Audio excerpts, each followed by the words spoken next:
안녕하세요. 오늘도 사연살롱을 찾아주셔서 감사합니다. 가을인 줄 알았더니 벌써 찬바람이 부는 겨울이 코앞까지 왔네요. 이렇게 갑자기 추워지는 날에는 여지없이 하늘로 먼저 떠나가버린 제 남동생이 생각나곤 하는데요. 저에겐 2살 어린 남동생이 있었어요. 어찌나 누나를 좋아했는지 학교에 다녀오면 종일 저만 따라다니는 남동생이었죠. 오죽하면 저희 엄마가 저더러 네가 낳았니? 얘는 도대체 왜 이러는 거야? 할 정도로 누나 바라기였는데 이렇게 빨리 헤어질 줄 알았다면 더 많이 잘해줄 걸 가슴이 미어집니다. 동생은 제가 결혼하고 8년이 되는 해에 사고로 세상을 떠났어요. 그날은 유독 날이 추웠는데 고속도로 위 차가 미끄러지면서 대형 사고가 일어났죠. 뉴스에도 나올 정도로 큰 사고였어요. 그리고 저와 저희 가족은 충격에 빠질 수밖에 없었는데요. 그래서 4년이 지난 지금도 저희 엄마는 고속도로를 무서워하십니다. 아예 버스나 차는 타지 않고 거의 지하철만 이용하세요. 말씀으로는 막힐 걱정도 없고 편해서 그런다고 하지만 저는 알죠. 먼저 떠나보낸 아들 생각에 차를 타지 못한다는 것을요. 그리고 그 사실을 알아도 저는 평생 모르는 척 할 생각인데요. 이런 큰 슬픔을 안고 사는 저와 제 가족에겐 절대 용서하고 싶지 않은 인간이 있습니다. 그 인간은 남편의 동생이자 제 시누이인데요. 그때의 사건으로 연 끊고 얼굴 안 본 지 3년이 다 되었는데 만약 이 사연을 문제의 시누이가 듣게 된다면 이거 네 얘기라고 꼭 말해주고 싶네요. 저와 남편은 지인의 소개로 만나 연애를 한 케이스였어요. 둘 다 연애한 지 너무 오래돼서 누군가를 만나고 싶을 때 딱 그런 때였죠. 그리고 2년 조금 넘게 연애를 한 끝에 저희는 결혼을 약속한 진지한 사이가 되었고 그 뒤로는 자연스럽게 양가 인사를 다니는 것을 시작으로 부부의 연을 맺게 되었죠. 보통 결혼하는 과정에서 그렇게 많이 싸운다고 하던데 저희는 서로 성격도 비슷하고 생각하는 가치관이 똑같아 결혼하는 과정에서 다툼 같은 건 없었는데요. 거기에 친정이나 시댁이 누가 더 낫다고 할 것도 없이 비슷한 형편이라 집안들끼리 불편할 일도 없었어요. 저희는 애당초 양가에 도움을 청하지 않았거든요. 그리고 저에겐 2살 아래 남동생이 있었고 남편에겐 4살 어린 여동생이 있었는데 이 여동생이 문제의 시누이입니다. 아, 참고로 신우와 저는 동갑이에요. 그래서 신우가 존댓말과 반말을 섞어하며 저를 은근히 하대하곤 했는데 그래서 처음부터 신우랑 잘 지내고 싶은 마음 따위는 없었어요. 거기에 결혼 전부터 결혼 선배에게 들었던 조언이 있었는데 결혼하면 무조건 시댁 식구와는 일정하게 거리를 두고 사는 게 좋다고 하더라고요. 물론 좋은 시댁 식구들도 많겠지만 저는 신우와는 꼬라지를 보고 처음부터 노선을 그렇게 정하기로 했죠. 대신 제가 할 도리는 이거저거 재지 말고 그 어떤 계산 없이 하자고 생각했는데 결혼 전부터 남편도 동의한 상황이었어요. 저희가 결혼 준비를 하면서 그 신우 때문에 이런저런 일이 좀 있었거든요. 그리고 저희 남편은 다행히 자기 식구만 하는 그런 남의 편은 아니었던지라 이런 제 생각을 존중해 줬는데 그 부분은 그때도 지금도 아주 고맙게 생각하고 있어요. 남편은 결혼한 지 12년이 된 지금도 그 점은 변함이 없는 사람이죠. 거기에 시부모님도 부족한 며느리 성에 차지 않는 점도 많을 텐데 지금까지도 늘 수고한다 고맙다고 하시는 분들이라 이런 가족 중에 그런 도라이 돌연변이가 있다는 게 그저 놀라울 따름입니다. 저희 신우는요. 어릴 때도 떡잎부터 남달랐다고 했어요. 아주 어렸을 때부터 지가 공주인 줄 알고 친구한테 함부로 하다 왕따 당하고 청소년기엔 뻑하면 사고를 쳐서 경찰서에 들락날락 하더니 결국엔 학교까지 잘려서 검정고시를 봤는데 그것도 시아버님이 겨우 설득해서 턱걸이로 합격했다고 하더라고요. 거기에 셈은 또 얼마나 많은지 저랑도 결혼 전부터 이거 해달라 저거 해달라 갈등이 있었는데 이때도 이건 뭔가 황당하기만 했었네요. 누가 정식으로 가족이 되지 않은 예비 올케에게 물질적인 걸 요구하나요?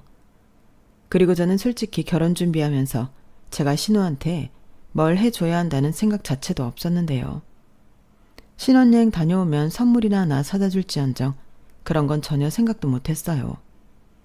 그런데 어느 날 느닷없이 번호 교환도 하지 않은 신우이가 매우 친절하게 자기 선물 리스트라며 문자를 보냈고 그 문자를 확인했을 때의 충격이란 아직도 오늘 일처럼 생생하기만 합니다. 문자 내용은 내용이랄 것도 없었어요. 언니, 안녕하세요. 저예요. 언니 예비신우. 결혼 준비는 잘하고 계시죠? 결혼 준비하면 이것저것 고민할 것도 많을 텐데. 해서 제 선물은 고민하시지 않게 딱 정해드리려고요. 저는 다른 건 필요 없고요. 샤넬 가방, 샤넬 구두, 샤넬 원피스면 돼요. 그러니 괜한 돈 쓰지 마시고 딱 이렇게만 준비해주세요. 언니의 센스를 기대할게요. 라고 왔는데 센스 좋아하시네. 저는 바로 내용을 복사해서 남편에게 보내버렸어요. 자기야, 내가 보낸 문자 봤어? 자기 동생 원래 이렇게 경우가 없는 사람이야? 나 솔직히 너무 놀랐어. 자기가 오빠니까 어떻게 좀 해봐. 샤넬 가방에 구두, 그것도 모자라 원피스까지? 누가 결혼하는 거니? 난 절대 그것들 못 해주니까 자기가 해결해. 아니면 나 이 결혼 못해. 자기야, 흥분하지 마. 이놈의 기집애. 얘 진짜 왜 저러냐? 자기 연락처는 또 어떻게 한 거고. 자기야, 미안해. 내 동생들은 내가 책임지게 해결할게. 그러니까 자기는 그딴 문자 지워버리고 신경 쓰지 마. 정말 얘 때문에 못 살겠다. 남편은 그 문자를 보고 저 못지않게 흥분했어요. 그래서 그날 저녁 남편은 퇴근 후 바로 집으로 가서 놀고 자빠져 있는 자기 동생 정신교육을 제대로 시켰다고 했는데 신우가 제가 정말로 그것들을 해줄 줄 알았다고 하더라고요. 황당했죠. 예비 올케를 상대로 한몫 단단히 잡을 생각을 하고 있던 거잖아요. 그리고 신우는 지 오빠한테 혼난 게 저 때문이라고 생각했는지 단단히 삐쳐서는 저희 결혼식에도 참석하지 않았는데요. 말도 꼭 지처럼 제가 아무것도 해주지 않아서 결혼식에 오지 말라는 뜻으로 받아들였다고 하는 거 있죠. 솔직히 그건 제 입장에서 고마운 일이긴 했어요. 덕분에 기분 좋은 날 신우 얼굴 보고 기분 상하는 일은 없었으니 제 입장에서는 오히려 고마운 일이었죠. 그리고 저는 신우 때문에 결혼을 하지 말까도 고민한 결정적인 사건도 있었는데 그건 결혼 전 신우한테 돈을 도둑 맞은 일 때문이었어요. 왜? 결혼 준비할 때 신부 쪽에서 예단비를 드리잖아요. 저도 돌려받을 거 계산해서 500만 원을 봉투에 넣어드렸는데 남편 말로는 시부모님이 200만 원만 받으시고 300만 원은 돌려주셨다고 하셨는데 웬걸. 집에 와서 확인하니 봉투에는 100만 원만 들어있었죠. 제가 너무 의아해서 따지긴 뭐하지만 남편이 착각한 건 아닐까 싶어 남편에게 살짝 물었는데 시간이 지나 신우가 돈 봉투에 저 몰래 손을 댔다는 걸 알게 되었어요. 정말 충격적이었죠. 어떻게 옳게 될 사람의 돈에 손을 댈 수가 있냐고요. 그리고 그때도 정말 황당한 말을 들었는데 제가 그걸 따지고 들 줄은 몰랐다고 하더라고요. 물케 언니도 정말 대단하다. 어떻게 돈이 부족하다고 그걸 바로 얘기할 수가 있어? 그냥 시부모님이 100만 원만 돌려줬구나 하면 될 일이지. 진짜 이상한 사람이야. 오빠, 정말 이 결혼 해야겠니? 저는 그 사실을 전해 듣고 저런 게 다 있지? 내가 과연 저런 집에 시집을 가도 되는 걸까? 하며 현타가 세게 왔어요. 그도 그럴 게 적반하장도 따로 없지. 사과를 해도 모자랄 판에 남편한테 저랑 결혼을 해야겠냐고 물었다는 게 상식 밖의 일이잖아요. 하지만 그놈의 사랑이 뭔지. 남편과는 헤어지고 싶지 않아 결혼을 진행했고 나중에 남편이 예단 일은 미안하다며 자기 돈으로 200만 원을 채워줬는데 그런 일도 있었다 보니 신우가 결혼식에 오지 않은 게 제 입장에서는 환영할 일이었어요. 그런데 그런 일들 때문인지 시부모님은 저에게 항상 미안해 하셨는데 그때까지도 영문을 모르던 저희 부모님은 온통 어리둥절한 일들이셨어요. 사실 신우가 결혼식까지 오지 않을 줄은 몰랐기에 저희 부모님은 오만 생각을 다 하셨다고 하더라고요. 그때 당시 저희 아빠가 많이 아프셔서 제가 아주 큰일이 아니고서는 집에는 말을 아끼던 때였는데 나중에서야 신우 이야기를 듣게 된 저희 친정아빠는 저에게 조용히 이렇게 당부하셨어요. 그래도 이제 한 가족인데 너무 그러지 마라. 나쁘게 지내서 좋을 게 뭐가 있니? 나이는 같아도 이제 네가 손윗사람이니까 선물 하나 좋은 걸로 해주고 풀어줘. 오죽 속상하면 오빠 결혼식도 안 왔겠니? 저는 차마 아픈 아파하기까지 걱정을 끼치고 싶지 않아 알았다고 했죠. 하지만 진짜로 신우의 기분을 풀어줄 생각은 눈꼽만큼도 없었는데요. 처음부터 들어주기 시작하면 저를 호구로 볼 거라고 생각해서였어요.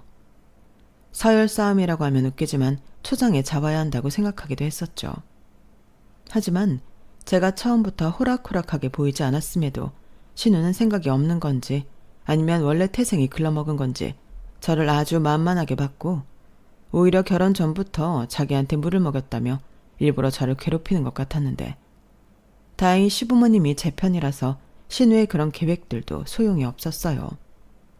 그때부터는 어쩐지 시부모님이 저와 저희 부모님에게 신우를 창피해하는 느낌도 받았는데 정작 신우는 자기 부모인데도 그러거나 말거나 하더군요. 저도 저희 부모님한테는 같은 자식이고 딸인데 신우는 이해할 수 없었어요. 솔직히 이해하고 싶지도 않았고요. 그리고 5년 동안 저와 신우는 서로를 본 채 만취하며 지냈는데 신우는 가끔씩 저에게 시비를 걸거나 뭐 하나 뜯어가겠다고 빌미를 만들기도 했지만 저는 넘어가지 않았죠. 아니, 넘어갈 새가 없었어요. 저희 아빠가 긴 투명 생활 끝에 저희 가족의 곁을 떠나셨거든요. 게다가 그때가 제게 이미 두 아이의 엄마가 되었을 때라 거짓말을 조금 보태서 저에게 5년은 누군가 테이프를 빨리 감기라도 한 듯 순식간에 지나갔어요. 그리고 정신 차려보니 많은 것이 달라져 있었는데요. 저희 부부는 그간 열심히 노력한 끝에 청약에 당첨이 되어 꿈에 그리던 내 집 장만에 성공하게 되었어요. 물론 대출이 있긴 했지만 너무나도 뿌듯했었는데요. 그러면서 너무 들뜬 나머지 앞으로 저에겐 더 큰 행복만이 기다리고 있을 거라고 자만했어요. 그리고 그렇게 방심한 어느 날 조금 더 제 곁에 머물러 줄 줄 알았던 아빠가 돌아가셨고 그 일과 맞물려 신우가 혼전 임신을 해 시댁이 발칵 뒤집어졌는데 신우는 마치 자기가 줄리엣이라도 된 것처럼 결혼시켜주지 않으면 뱃속의 아이랑 같이 콱 죽어버리겠다며 지랄 생쇼를 했어요. 하지만 시부모님은 아랑곳하지 않으시고 결혼은 절대 안 된다며 반대를 하셨는데 신우는 지 사랑이 무슨 불굴의 사랑이라며 혼인신고를 해버렸죠. 그리고 무슨 깡인지 돈 한 푼 없으면서 결혼식장을 덜컥 잡아버렸는데요. 그렇게 무대뽀로 결혼을 감행하더니 하필이면 저희 동네로 신혼집을 구했다고 하더군요. 정말 최악이었어요. 사실 그때부터 기분이 쎄하긴 했거든요. 거기에 들어보니 신우 남편이 이렇다 할 직업도 없이 허황된 꿈만 쫓는 사람이었는데 아니나 다를까 신우는 맨날 돈이 없다며 저희 집을 편의점처럼 이용하려 하더군요. 필요한 건 저희 집에서 구해가는데 어떤 날은 종량제 쓰레기 봉투도 없다며 그것도 달라고 하는데 황당했죠. 그래도 어쩌나요? 쓰레기 봉투가 없어서 쓰레기도 못 버린다고 하는데 줘야죠. 그리고 황당한 일은 그뿐만이 아니었는데 신우는 제가 동네 마트에서 장을 보고 있다고 하면 조금만 기다려달라고 하고는 쪼르르 슬리퍼만 신고 마트까지 따라와 같이 장을 보고 계산은 저한테 밀어버리는 등 얌체짓을 잘도 했어요. 그건 거의 상습법 수준이었는데요. 물론 처음엔 형편이 어려우니 그러나 보다 하고 이해하려 했어요. 어찌됐든 미운하고나 남편 동생이고 임신 중이니 올케로서 그 정도는 도와주자 싶었죠. 그런데 호의가 계속되면 호구가 된다고. 그렇게 한번 넘어가 주니 제 지갑을 아주 지지갑인 줄 알고 같이 쓰자고 덤비는데 이건 아니다 싶었죠. 심지어 자기는 돈이 없어서 산후조리원도 예약을 못했다며 저더러 산후조리 해줄 거 아니면 조리원비를 대신 내달라고 하는데 저도 참다 터지고 말았어요. 아가씨, 제가 아무리 좋게 생각하려고 해도 이건 아닌 것 같아요. 아가씨 왜 자꾸 저한테 돈 얘기하세요? 저는 아가씨 부모가 아니에요. 아가씨 성인이고 결혼했으면 이젠 아가씨 일은 아가씨가 해결해야죠. 아니, 언니는 무슨 말을 그렇게 서운하게 해요. 저도 어렵게 얘기한 거예요. 언니도 아시잖아요.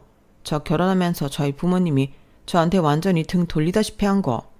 그럼 제가 누구한테 의지를 해요?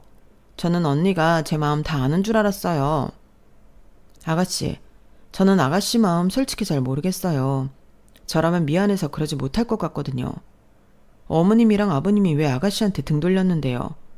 이렇게 살까봐 그러신 거 아가씨 몰랐어요? 그러면 아가씨가 더 열심히 사는 모습을 보여야죠.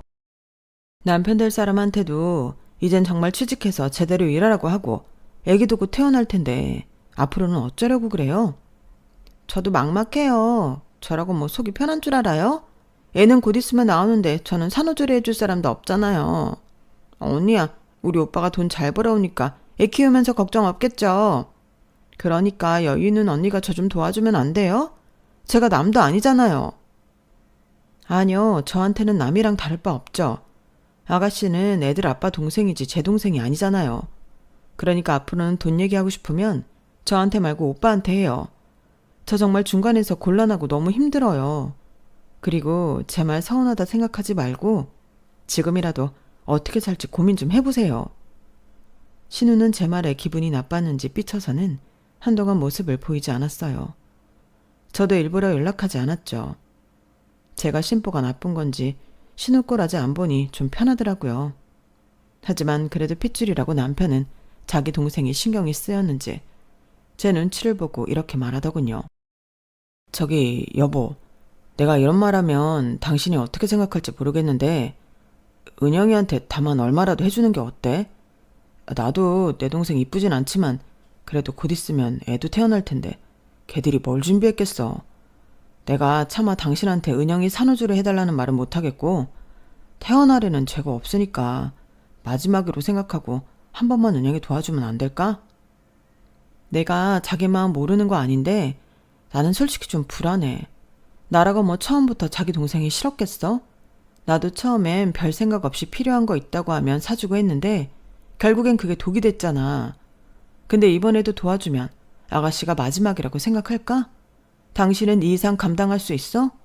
미안한데 나는 못해. 이런 말해서 미안한데 나는 아가씨가 우리 동네 이사 오고 우리 애들한테도 신경 못 쓰고 우리 엄마도 못 챙기고 있잖아. 나 솔직히 너무 스트레스 받아. 알아. 알지. 그건 정말 미안하게 생각해. 알았어. 조금만 더 고민해보자. 남편은 제가 난색을 표현하자 한 발 물러서는 듯 말했어요. 그리고 며칠 후 신우는 조카를 낳았는데요. 그래도 딸이라고 시어머님이 산후조리를 해주시러 오셨더라고요. 그리고 아기를 봐서 필요한 용품들을 지원해 주셨는데 그러니 신우가 기고만장해져서는 저에게 이딴 소리를 짓거렸어요. 언니는 내가 언니네 아니면 산후조리도 못하고 빌빌거릴 줄 알았죠? 그래도 그러는 게 아니에요. 제가 이래봬도 언니 신우라고요. 제가 신우의 짓이라도 하면 어쩌려고 그래요? 그러지 말고 제가 마지막으로 기회를 줄 테니 생각 좀 잘해보세요. 제가 생각해봤는데 언니 아직 저희 출산 선물도 안 해줬잖아요. 이제 와서 애기용품 받는 것도 그렇고 그냥 매달 10만 원씩 우리 애기 적금 넣어준다고 생각하고 제 계좌로 입금하는 거 어때요? 삼촌이랑 외숙모면 그 정도는 해줄 수 있잖아요. 그러는 아가씨는 저한테 뭐 해줬는데요? 저는 출산도 무려 2번이나 했는데 아가씨한테 뭐 하나 받은 기억은 없거든요. 그리고 아가씨도 저희 애들한테는 고모인데 아가씨가 먼저 저희들 앞으로 입금해주면 저도 할게요. 뭐예요? 언니는 벼룩에 간을 빼먹어요. 제가 그럴 돈이 어딨어요? 정말 무슨 말을 못해. 언니 정말 그렇게 살지 마요. 있는 사람들이 더 한다고. 언니 그렇게 살면 천벌 받아요. 저는 신우의 악담에 기분이 너무 나빴어요. 자기가 먼저 시작해놓고서 저런 말을 하는 그 심보는 뭐예요? 그래서 남편한테 이야기하고 아무리 사정이 딱해도 어떤 것도 해주고 싶지 않다고 제 의사를 전했는데요. 남편은 그 망할 기집애가 또 그래? 아유, 동생이라고 좀 생각해주려고 했더니 걔는 어떻게 철이 안 드냐. 자기가 하고 싶은 대로 해. 나는 무조건 당신 편이야. 라며 제 편을 들어줬어요. 그래서 그날 이후로는 신우 전화가 울려도 받지 않고 집에 찾아와 초인종을 눌러도 없는 척 문을 열어주지 않았는데 좀 성가시긴 했지만 그 전에 비하면 훨씬 삶의 질이 좋아졌죠. 그렇게 살기를 몇 달이 지났어요. 가을이 지나고 추운 겨울이 찾아와 아직 어린 저희 아이들은 서로 독감을 주고받으며 난리도 아니었는데요. 그러던 어느 날 친정 엄마에게서 다급한 연락이 왔어요. 마른 하늘의 날벼락 같은 그 연락은 저를 아무것도 할 수 없게 만들었죠. 지영아, 이를 어쩌면 좋으니? 글쎄 우리 치우기가. 친정엄마는 목이 메어 말을 제대로 하지 못하셨어요. 그리고 겨우겨우 저에게 동생이 고속도로에서 사고가 났다며 병원으로 급히 오라고 했는데 무슨 정신으로 병원에 갔는지도, 신발도 짝짝이를 신고 병원으로 달려갔어요. 하지만 동생은 이미 떠난 후였고 저희 엄마는 병원이 떠나가도록 통곡을 하셨는데 결국 충격에 졸도를 하시고 마셨어요. 저도 혼이 반쯤은 나가 있었는데 벌써 가족을 둘이나 먼저 보내니 왜 나한테만 이런 일들이 생기는 건가 세상이 원망스럽더군요. 그리고 동생이 저에게 잘해줬던 일들이 스쳐 지나가는데 너무 마음이 아파 심장이 찢어지는 것 같았어요. 동생은 제가 됐다고 해도 제 결혼할 때 모아놓은 지 전 재산을 저에게 입금했어요. 혼수라도 더 좋은 걸로 하라며 어찌나 말도 예쁘게 하던지. 샤넬 타령하는 누구랑은 판이하게 달랐죠. 거기에 조카들이 태어나자 외삼촌이라고 저희 애들한테도 정말 잘했는데요. 그런 동생을 하루아침에 잃었다는 게 믿을 수가 없었어요. 그러니 제정신을 잇는다는 게 거의 불가능했고, 그렇게 경황이 없으니 뒤늦게 남편 생각이 나서 남편에게 울면서 전화를 했네요. 그리고 남편의 연락을 받으셨는지 시부모님이 남편보다 먼저 달려오셨는데 감사하게도 저희 시부모님이 저와 친정엄마를 챙겨주셨어요. 그 뒤 남편이 도착해 충격으로 아무것도 못하는 저와 친정엄마 대신 동생의 장례 절차를 진행했는데 3일 동안 혼자 이리 뛰고 저리 뛰며 할 일을 모두 혼자 다 처리하다시피 해줬죠. 정작 저희와 저희 엄마는 슬픔에 잠겨 제대로 문상객과 인사조차 나누지 못했어요. 솔직히 아빠가 떠났을 때도 이 정도는 아니었는데 동생의 죽음은 그만큼 저희 모녀에겐 악몽 같은 일이었어요. 잠도 자지 못하고 식사도 못하는, 그야말로 숨쉬는 것도 힘든 시간이었죠. 민서 엄마야, 밥도 안 먹고 너 그러다 쓰러진다. 너라도 버텨야 네 엄마가 너를 의지하지. 네가 그러고 있으면 네 엄마는 어떡하라고. 어머니 죄송해요. 근데 도저히 아무것도 할 수가 없어요. 저 어떡해요? 아휴, 우리 며느리 안쓰러워서 어떡하노. 우리 사돈총각 닦여서 어떡하노.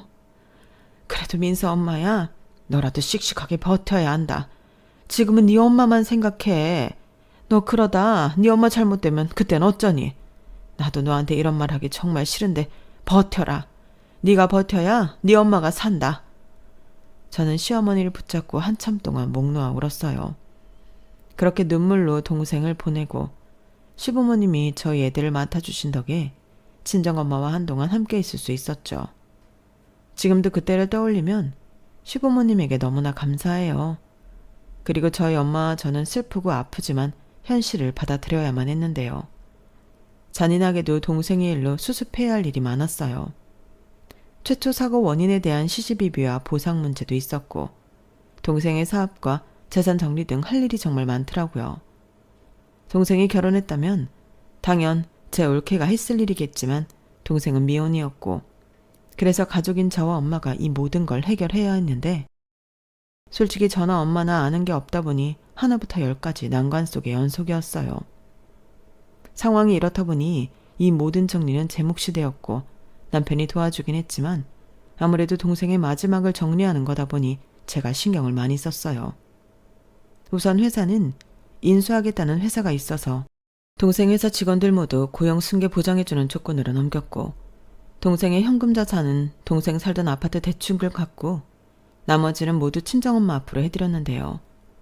문제는 동생이 살던 아파트였어요. 저는 사실 제 것도 아니고 해서 처분할 생각에 대출금부터 정리한 건데 시세를 알아보니 10억대더라고요. 대형 평수는 아니었는데 솔직히 좀 놀라긴 했어요. 제가 부동산에 대해 잘 모르기도 해서 더 그랬죠. 동생 사업이 잘 되는 줄은 알았지만 생각보다 동생이 자산을 현명하게 잘 모으고 있었더군요. 그런데 제가 처분하려고 하니 부동산에서 말렸어요. 너무 아깝다는 이유였죠. 앞으로 향후 몇 년은 계속 오를 건데 차라리 월세든 전세든 세를 주라고 하는데 그런 얘기를 들으니 고민이 됐어요. 그래서 친정엄마에게 상의를 했고 저희 엄마는 아무래도 집은 동생의 흔적이 제일 많이 남아있는 곳이니 일단은 두고 천천히 고민해보자고 하셨어요. 어차피 당장 팔 게 아니라면 천천히 결정해도 될 일이니 저도 그게 좋다고 생각했죠. 그렇게 일을 처리하다 보니 저도 사람인지라 심신이 지쳤는데 그제야 그간 제대로 신경 써주지 못한 남편과 제 아이들이 보이더군요. 굉장히 미안했어요. 그러면서 제 몸은 하나인데 챙길 사람들은 많으니 그것도 좀 벅찼는데요. 그때도 시부모님은 누구보다 저를 걱정하셨어요. 제가 살이 너무 빠졌다면서 시어머니는 영양제도 사오시고 저 먹으라고 곰국도 끓여서 가지고 오셨는데 솔직히 그때는 친정 엄마보다 시어머니에게 감사한 마음과 동시에 많이 의지했어요. 그리고 남편도 저를 많이 챙겨줘서 그 덕에 저는 다시 일상으로 돌아올 수 있었는데요. 물론 가족을 잃은 슬픔이 완전히 괜찮아질 수는 없는 일이지만 동생을 위해서라도 누구보다 잘 살아야겠다는 생각을 많이 했던 것 같아요. 그러면서 남편과 아들을 잃은 저희 엄마를 누구보다 잘 챙겨야겠다는 다짐을 했었는데 남편 역시 그런 제 마음을 알았는지 주말이면 저희 친정 엄마를 보러 자기가 먼저 자처해서 가자고 하더군요.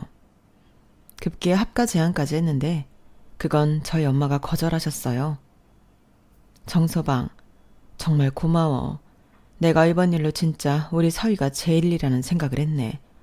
원래도 우리 딸한테 잘해줘서 고맙다고 생각했는데 자네 아니었으면 지금 내가 이렇게 온전히 있을 수 있었을까 생각하곤 해. 그런데 합가까지 하면 내가 너무 미안하지. 원래 사이가 좋아도 함께 살면 탈이 나는 법이잖아. 나는 지금도 충분히 만족하고 고마워. 그래도 장모님 혼자 계시면 쓸쓸하잖아요. 이 사람아, 언제는 나 혼자 아니었나? 나는 괜찮아. 저희 엄마는 저희 남편의 제안을 거절하시면서도 한편으로는 무척이나 고마워하셨어요.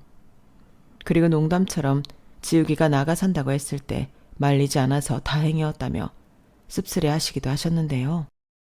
이 이상은 시간이 필요하다고 생각했죠. 그런데요, 전혀 생각하지 않은 복병이 등장했어요. 그건 다름 아닌 신우였는데 제가 정신이 없어서 인지하지 못했는데 어느 순간부터 신우가 저한테 굉장히 잘하는 거예요. 제 동생 장례식장에도 부정 탄다고 코빼기도 비치지 않더니 제가 동생 재산 정리한다고 바쁠 때는 자기가 자처해서 저희 집 청소도 하고 저희 애들 식사도 챙기는 등 안 하던 짓을 했는데 그때는 경황이 없어서 이상하다는 생각도 하지 못했어요. 물론 고마운 일이고 신우를 다시 보는 계기가 되었지만 워낙에 신뢰가 없었기 때문에 반신반의했었죠.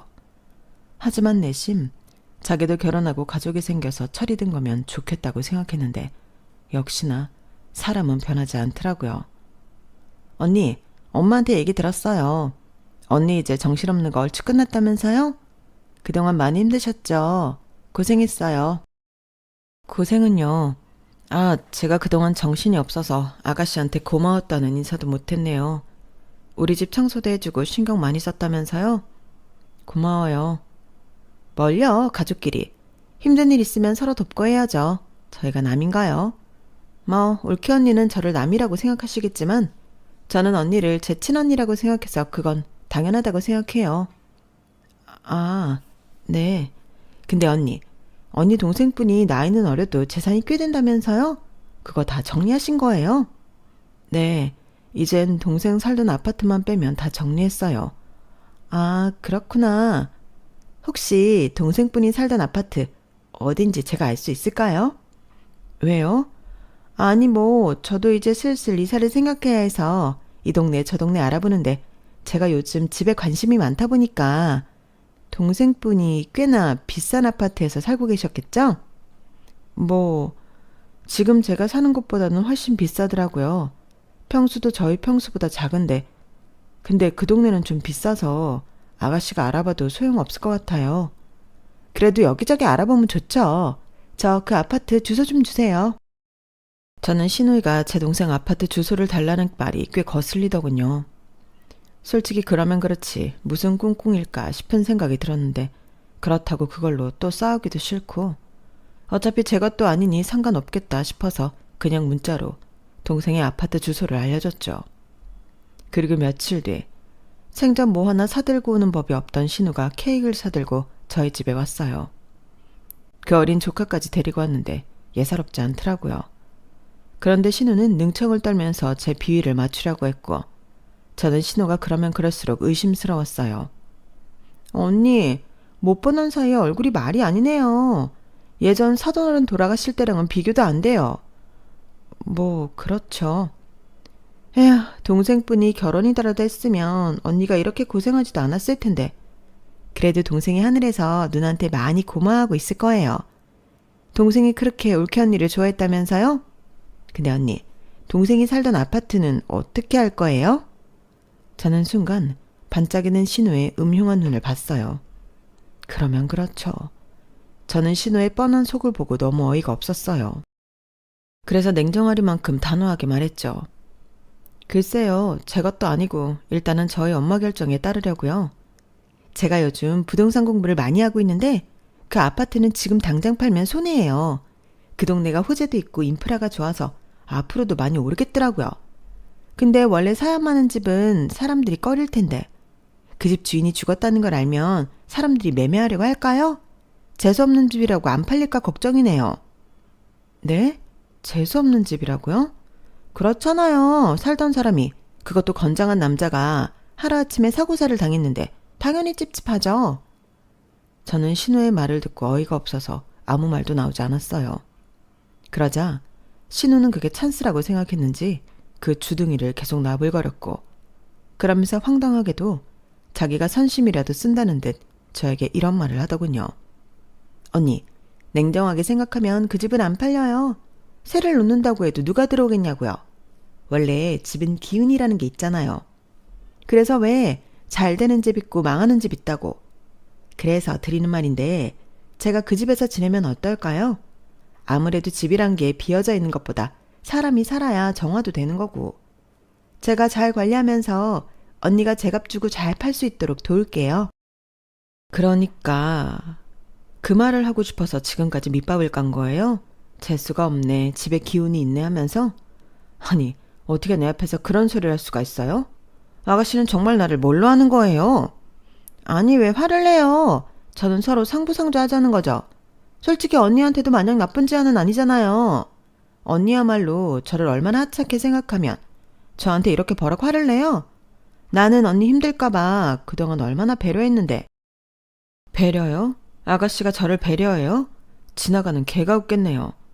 아가씨는 아가씨 꿍꿍이 때문에 저를 이용하려고 한 거죠. 어떻게 사람이 그래요? 제 동생 하늘 날아간 지 4개월밖에 안 됐어요. 아가씨는 제가 그러라고 할 줄 알았어요? 그 집에 아직 제 동생 흔적이 그대로 있다고요. 언니, 저도 급해서 그래요. 망할 그 새끼가 집 보증금 들고 튀었단 말이에요. 집주인이 당장 집 빼라고 하는데 제가 이 피덩이 데리고 어딜 가요. 저 그 집 아니면 당장 언니 집에 들어와야 할 판이에요. 언니는 제가 그랬으면 좋겠어요? 올케 언니고 가족이면 당연히 신우인 저를 도와줘야죠. 솔직히 동생 죽었으면 그 집 정도는 언니가 받아도 되는 거 아니에요? 그럼 언니 집인데 신우인 저한테 빌려줄 수도 있죠. 저는 신우의 억지 주장에 화가 머리 꼭대기까지 올라갔어요. 자가가 뭐라고 제 동생 아파트를 탐을 내냐고요. 그래서 홧김에 신우이가 사온 케이크를 꺼내 신우 얼굴에 그대로 던져버렸고 신우는 얼굴에 케이크 범벅을 하고는 비명을 지르며 난리를 치더군요. 아씨, 지금 뭐 하는 거예요? 이게 아주 올케 언니라고 존칭 서주니까 나를 아주 물러보내. 야, 너 미쳤어? 그래, 미쳤다. 너 같은 거 상대하는데 어떻게 안 미칠 수가 있겠니? 내가 올케 예단비 훔칠 때부터 알아봤어야 했는데. 뭐? 훔쳐? 야, 너 우리 오빠가 그 돈 채워줬잖아. 내가 모를 줄 알아? 지는 받을 거 다 받아놓고선. 야, 네 오빠 돈이 네 돈이야? 막말로 내가 그때 파혼했으면 넌 절도로 고소했어. 이게 뭘 알지도 못하면서. 그리고 이젠 하다하다 남의 동생 집까지 넘보냐? 웃겨. 내가 뭐 집을 달라고 했어? 그냥 잠깐 살겠다는 거잖아. 툭 까놓고 내가 뭐 틀린 말 했냐? 너야말로 내 손 그만 떨어. 어차피 네 동생 처자식도 없이 그렇게 갔으니 너야말로 개 탔잖아. 나는 롤케가 있어, 조카가 있어. 솔직히 이게 무슨 횡재인가 싶지? 아닌 척 가시 떨기는. 그래서 나도 거기에 숟가락 좀 얹어보려고 했다. 뭐? 숟가락? 너 오늘부로 그 손으로 숟가락 못 들게 내가 만들어줄게. 저는 순간 신우의 말에 이성을 놓아버렸고 조카 아이가 놀라우는데도 정신이 반쯤 나가서 신우와 머리채를 잡고 몸싸움을 벌였어요. 신우도 지지 않으려고 저를 깨물고 발길질을 하고 그랬는데 제가 신우 머리채를 잡고 패대기를 치니 자기 머리 다 빠졌다면서 울면서 저를 경찰에 신고하더군요. 저는 결국 신우의 신고로 경찰서까지 가게 됐어요. 물론 신우랑 나란히 같이 갔는데 어차피 쌍방이라 경찰도 알아서 합의하라고 하더군요. 그리고 그 난리통에 남편과 시부모님까지 경찰서에 모두 왔는데 전후 사정을 다 들은 남편은 신우에게 남매고 뭐고 다시는 보고 싶지 않다며 연을 끊자고 말해버렸어요. 그러자 신우는 자기는 싫다며 끝까지 깐족거렸는데 보다 못한 시아버님이 신우의 뒤통수를 사정없이 갈겨버리셨네요. 워낙 점잖으신 분이라 솔직히 저도 많이 놀랐어요. 하지만 시어머니는 자기가 딸을 잘못 키워서 일어난 일이라며 저에게 연신 미안하다고 사과하셨고 그 모습에 신우가 눈이 돌아서는 왜 나한테만 그래? 쟤도 똑같이 다 했어. 내 머리 좀 봐. 제가 다 뽑아놔서 이 모양이잖아. 엄마 아빠는 누가 더 중요해? 딸인 나보다 며느리 따위가 더 중요한 거야? 라고 소리를 질렀는데 그 모습을 보니 진심으로 소름 끼쳤어요. 그래서 집에 돌아와 바로 남편에게 신우 때문이라도 이혼하고 싶다고 울면서 말했는데요. 남편이 신우 볼일 더는 없게 하겠다며 자기한테 기회를 달라고 하더군요. 하지만 이미 저는 마음이 이혼 쪽으로 기울었어요. 남편과 계속 함께 한다면 어찌됐든 신우랑도 계속 엮여야 할 테니 너무 싫더라고요. 그래서 좋게 합의혼해 달라고 했는데 남편은 그럴 수 없다며 울면서 저에게 매달렸어요. 아이들을 생각해서라도 자기를 버리지 말라고 사정했죠. 그리고 다음날 남편에게 제 이야기를 들으셨는지 시어머님이 저를 찾아와 이렇게 말씀하셨는데요. 민서 엄마야, 아니 지영아, 내가 정말 너를 볼 면목이 없다. 내가 딸을 잘못 키워서 이 사달이 났어. 정말 미안하다. 어머니, 저는 어머니한테 사과받고 싶은 게 아니에요. 정작 사과할 사람은 따로 있잖아요. 그래서 내가 더 미안하다는 거야. 네가 오죽하면 이혼 생각까지 하겠니? 어머니가 어떤 말씀 하시려는지 저 모르지 않는데 그냥 이혼하고 싶어요. 지영아, 너 우리 아들 많이 사랑하지 않니? 그리고 애들도 그래. 지금이야 네가 감정적으로 너무 힘들어서 그러는 거 내 이해 못하는 건 아닌데 나한테도 어찌 해볼 수 있는 기회를 다오. 안 그래도 은영이 저거 하도 속썩여서 네 시아버지랑 상의 끝에 정신 차리게 쫓아버릴 생각이었어. 계속 가족 믿고 저렇게 미친 짓을 하는데 저도 비빌 언덕이 없어 봐야 정신 차리지. 그래도 그게 될까요? 이런 말 죄송하지만 아가씨는 평생 그 벌을 못 고칠 것 같아요. 그래, 어쩌면 네 말이 맞을지도 모른다. 그래도 나는 자식 하나 버리는 한이 있어도 해볼 작정이야. 나 여기 오기 전에 집도 내놨다. 네 시아버지랑 어디 조용한 곳에 가서 농사 지으면서 살 거야. 너도 은영이 그거와도 받아주지 않으면 그게 저 혼자 뭘 할 수 있겠니? 가족들이 철저하게 지한테서 등을 돌려봐야 지도 뜨거운 맛을 알지. 그러니 이혼을 하더라도 나중에 해라.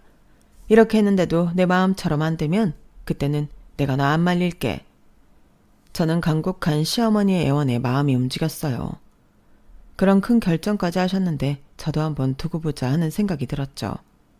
그리고 친정엄마와 상의 끝에 저희 집과 친정엄마 집을 팔아 다른 타 지역으로 이사를 가기로 했는데요.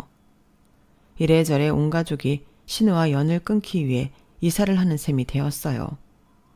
그리고 그건 꽤 효과가 있었는지 적어도 제가 신우 얼굴을 보는 일은 없었는데요. 남편한테 듣기로 돈이 궁한 신우가 결국엔 시댁에 들어가 살게 되었고 힘든 농사일에 학을 떼서 조카만 남겨두고 집을 나갔다고 하더군요. 참, 끝까지 이기적이고 무책임하지 않나요? 뭐 조카 입장에서는 그런 엄마 밑에서 자라는 것보다는 인품 있는 조부모님 손에 자라는 게 나을 것 같긴 하지만 시부모님이 손주까지 키우게 되셔서 힘드실까 걱정이 커요.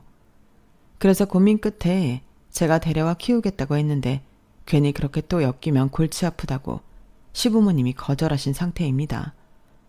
다행히 조카는 건강하고 귀엽게 잘 크고 있어요. 어찌나 말도 잘하는지 보고 있으면 셋째 생각이 절로 날 정도입니다. 신우한테는 털끝이라도 용서한 마음을 베풀고 싶지 않지만 조카한테는 저희가 해줄 수 있는 건 최대한 해주고 싶어요. 아니, 그렇게 할 거예요. 적어도 신우 같은 어른은 만들면 안 되잖아요.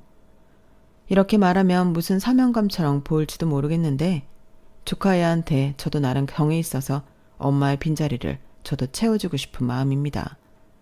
저는 현재 친정엄마와 경기도 외곽에서 텃밭도 가꾸고 꽤 편안한 생활을 하고 있어요.